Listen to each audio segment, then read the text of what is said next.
இலங்கையினுடைய அனைத்து பகுதிகளையும் வியாபித்திருக்கக்கூடிய ஒரு மாபெரும் நோயாக பிரச்சனையாக உருவெடுத்திருப்பது எதுன்னு கேட்டா இந்த போதை பிரச்சனை. குறிப்பாக ஏன் இஸ்லாமிய சமூகம் பெரும்பான்மையாக வாழக்கூடிய பகுதிகளில் இப்படி இருக்கிறது. இங்க வெக்கப்படுறதுக்கு மறைக்கிறதுக்கு ஒழிக்கிறதுக்கு ஒண்ணுமே கிடையாது. வெளிப்படையாகவே பேச போனால் இன்றைக்கும் நான் கொழும்புல இருக்கிறேன். கொழும்புல இருந்து நாங்க வெளியூர்களுக்கு வரும்போது போலீஸ் நிறுத்துவாங்க. நிறுத்தி நான் வண்டியில வர்றப்பட்டு வைங்க, நிறுத்தி நீங்க எந்த ஊருன்னு கேட்பாங்கல்ல, உடனே யோசனை வரும், பேசாம கொழம்பு தகை என்று சொல்லிடுவோம், கொழும்பு 10 என்று சொல்லிடுவோம். ஏன்னா நான் இருக்கிறது மாளிகாவத்தையில. இன்றைக்கு இருக்கிற மாளிகாவத்தை வேறு, இதற்கு முன்பதாக இருந்த மாளிகாவத்தை வேறு.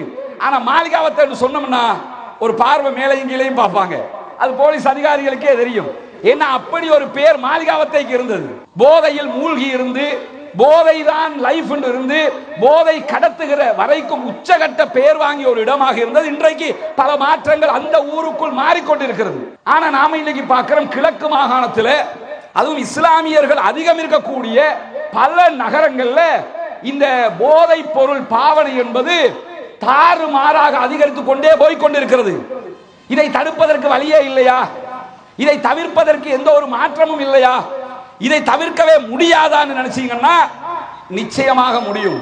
சட்டங்கள் கடுமையாக்கப்படாத பட்சத்தில் கண்டிப்பாக எந்த ஒரு சீர்திருத்தத்தையும் யாரும் கொண்டு வர முடியாது, எந்த ஒரு மாற்றத்தையும் கொண்டு வர முடியாது. ஜெயில போட்டெல்லாம் திருத்த முடியாது. ஜெயில அவனா திருந்தி வந்தா உண்டு, கொஞ்ச நாளைக்கு அவனை கொண்டு அடைச்சு வைக்கணும், அடைச்சு வைப்பாங்க. ஆனா ஜெயிலுக்குள்ள ஏகபோக பிசினஸ். மதுவை போதையை அருந்துவதற்கு தடை செய்த இறைவன் அதை விற்பதற்கும் தடை செய்து விட்டான். அப்ப என்ன அர்த்தம்?